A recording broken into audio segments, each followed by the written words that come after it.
All right, Steve Palladino, Palladino Power Project. I'm bringing you part two of my look into training load metrics. Um, and again, just following up from part one, I introduced the performance manager chart and how that relates to some of the newer power center metrics. For example, chronic training load is the same thing that you'll see in your My Training chart in Power Center, where it depicts a 6 week rolling average, which is not really a 6 week rolling average, an exponentially weighted rolling average with a 6 week time constant. But they're basically the same thing, but one power center is based on running stress score, and what you're seeing here is based on training stress score. Conceptually, very similar, mathematically, a little bit different in terms of how they're calculated. Um, and frankly, when you roll them in to a model like this um, performance manager model that Dr. Coggin evolved back in 2008, um, it really doesn't make a difference which one you're following.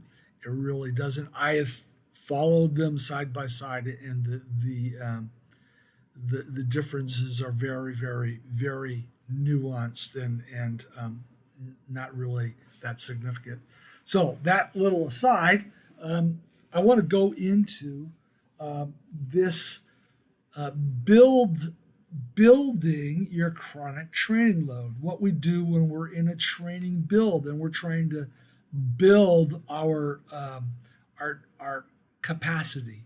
Um, and as an aside, I'm going to throw a pithy power proverb that Dr. Coggin had uttered probably 20 years ago.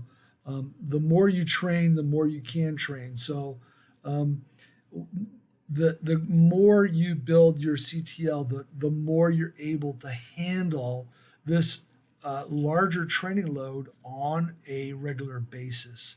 And this is actually borne out in some of the injury risk literature, looking at training loads, where they find that athletes that are maintaining a relatively high training load or moderate to high training load are more are at less at risk for injury than the athlete with a very low training load. Why? Because you're more resilient. You've been doing it, and you have built that fitness, that resilience that helps you a uh, avoid injury more effectively, and b train with a higher load. Be able to do instead of being only able to do maybe 3 repeat miles, you might be able to do 6 or 8 repeat miles, because you've just built that resilience and that capacity for training. So, following training load, chronic training load is an important thing, and what we want to see is we want to see it incline. Now, if you have a performance manager chart like I do in WKO, you can see ATL, acute training load, which is this pink and magenta line right here. And you can see that for me to pull that training load up over time, I have to have my acute training load a little bit higher than my chronic training load. Now, I don't want it to be a lot higher, because if your acute training load is much greater than your chronic training load, again, circle back to the injury, you're putting yourself at a higher risk of injury and illness. So we're looking for sort of this happy sweet spot of how to gradually lift this blue line, chronic training load, by maintaining acute training load just a little bit over it, pulling it up, pulling it up, pulling it up over time. Now, one way of monitoring that would be just looking at this relationship, acute training load and chronic training load. Another is it's built into the performance manager. There's simple mathematics. Acute training load minus chronic training load equals training stress balance, or the RSB that's provided for you in Power Center. And so by virtue of what I said earlier, if acute training load is way higher than chronic training load, then TSB is going to be really negative and you have a higher risk of injury or illness. Now, that said, well, let me backtrack a little bit. That's one of the things that Power Center does is it assigns cutoffs where it tells you if you're digging a little bit too deep with your running stress balance as getting too negative, and that's sort of what I was just talking about.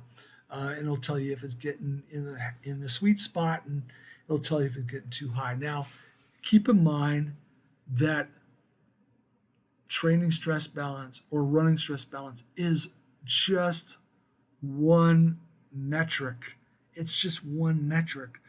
You've got to get an overall feel for things, and that could be from the athlete's general energy level, the sleep that they're getting, their general fatigue levels, HRV. There's a lot of other ways you could supplement it rather than relying on one single metric. Now, that leads me into this guy down below. Now, what this is a metric that's not available in Power Center. It is available in WKO. And this is your CTL ramp rate. So what is a ramp rate for this chronic training load? So chronic training load is TSS per day is what it is giving you. So all those TSS units, and it gives you your rolling exponentially weighted average for the chronic training load. CTL ramp rate is how much that grows week over week, basically. So here we're seeing a CTL ramp rate of 3.6 training stress score per day per week. I just have it abbreviated as TSS per week. You also notice in this chart that we have 0 and we have +7. This is sort of getting to the sweet spot. And if someone is below 0 in their ramp rate, that means their CTL is actually going down, right? Look at this CTL going down, and you can see it correspond down below in the lower chart. As I point up above, as chronic training load is going down, you can see that the ramp rate is going down. And here, during a build, we got a positive, we're above 0, we got a positive ramp rate. Now, what kind of ramp rate someone can hold, it really depends a lot on the athlete, the individual athlete. Depends on the composition of their training. If they're doing a lot of high intensity, their tolerable ramp rate might be smaller. If it's a athlete with longer training history, they might be able to tolerate a higher ramp rate. But what I've found is that generally people progress very well in a range of about +1 to +4. Some people can actually do quite well up in the +3 to +5 range. But for most people, +1 to +4, if they're hovering in that, they can stay in that for quite a while and ramp for quite a while, get gradually building that chronic training load. Now, if someone gets up close, like in this instance, this athlete got to 6. Well, I know this athlete can handle 5 fairly well, but when 6 is hitting, I'm getting a little nervous. But rather than having some enforced rests here, if you look up above in this chart, I have the blue diamonds represent races. So I knew that I had a race coming up in about 7 or 8 days, and with a little bit of a taper, we're going to subtract some of that chronic training level or training load and bring the ramp rate down. So +7 is sort of a warning sign, and it's a little bit different in cyclists than in runners, but runners, they might touch +7, but you want to steer clear of staying there for any more than a couple of days. Again, the closer you get to +7, the more you're flirting with injury and illness, in my opinion. And as I said, down here 1 to 4 for some runners. Other runners it might be 3 to 5. But in this range, in that 1 to 5 range, most runners will fit in terms of what's tolerable as a ramp rate for a long period of time. Now look at this athlete here. We started getting more permanently into a positive ramp rate about mid-December, and we went all the way past mid-February. So we went a little over 2 months of ramp. A little over 2 months of this ramp in which we're hovering in this sweet spot. And so when I mentioned earlier, I don't like to just follow TSB or RSB. I like it when I'm tapering, but I don't really like it when I'm building. Because you look here, you can see TSB is sort of up and down, up and down, up and down. But I'm looking more at the ramp rate. And of course, I supplement that with how the athlete's feeling, how much sleep they're getting, their general energy level. Are they hitting power targets in training? All these other things supplement to me how they're handling that load that I'm placing, that acute load that I'm placing on them, that is gradually lifting their chronic training load, their chronic training capacity. So again, TSB is not a big one for me in terms of managing a ramp. The chronic training load, or CTL ramp rate, is more important to me. I just want to point out while I'm here, let's look at this. This was a race for this athlete. We got to a +12 TSB, but they are still in a positive ramp rate. They're still on a build, even though we tapered minimally and got them to a positive TSB, but they're still building. This is like a B race where they're not positive TSB and a negative ramp rate. So again, you can have a positive TSB and oh wow, things are looking great. While no, you're not completely tapered. You're still sitting in here building, and that's why I like looking at daily ramp rate. There's a few other ways of looking at this training load, this relationship. TSB, there's the CTL ramp rate, which is really nice for when you're doing a build. It's also nice for tapers. Um, there's this one, the ATL CTL ratio. Um, and this is just another way of looking at TSB. It's very similar way of looking at TSB.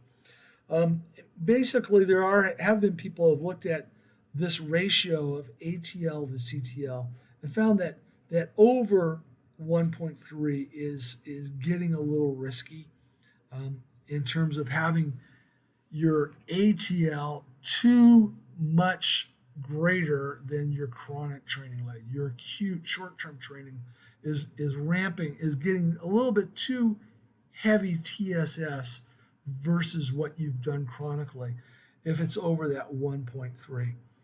And for ideal builds, you like to see 0.8 plus 0.8.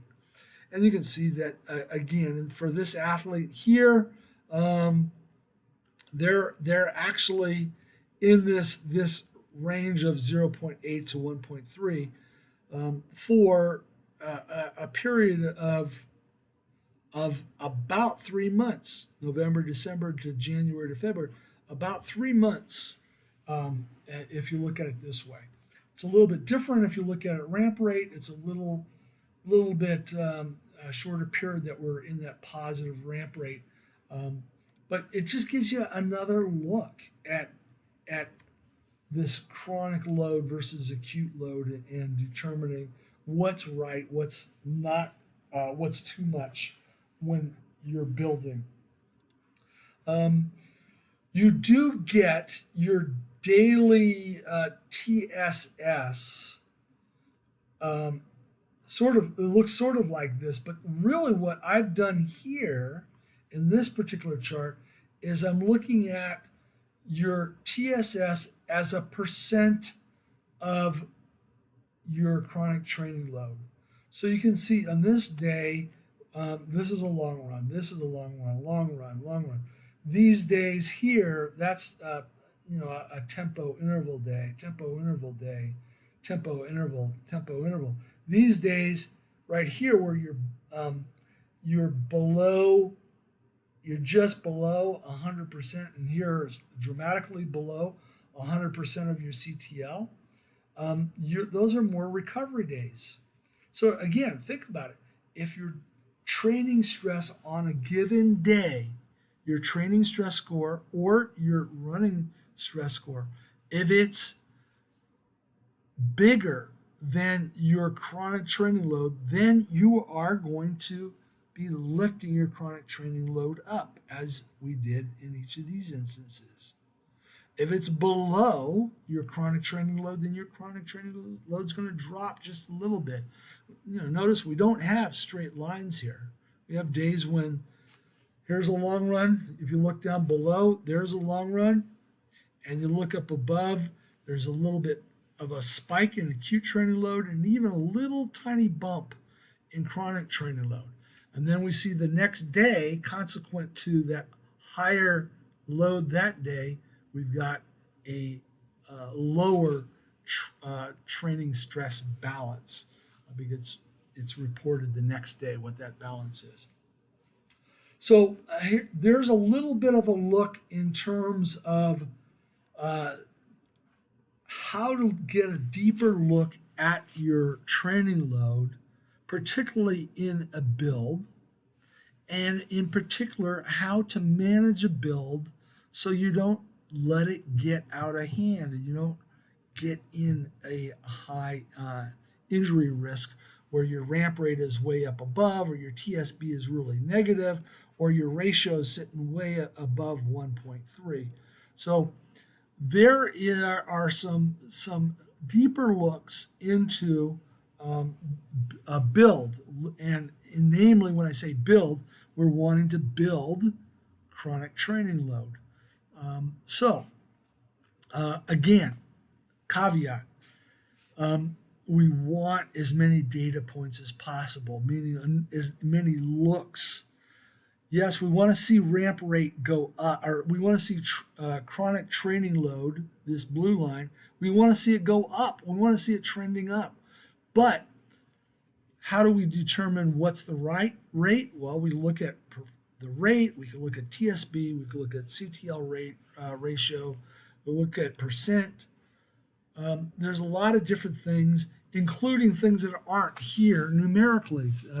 Whether it's HRV or the amount of sleep the athlete's getting, or their session RPE, or their general energy levels for the day.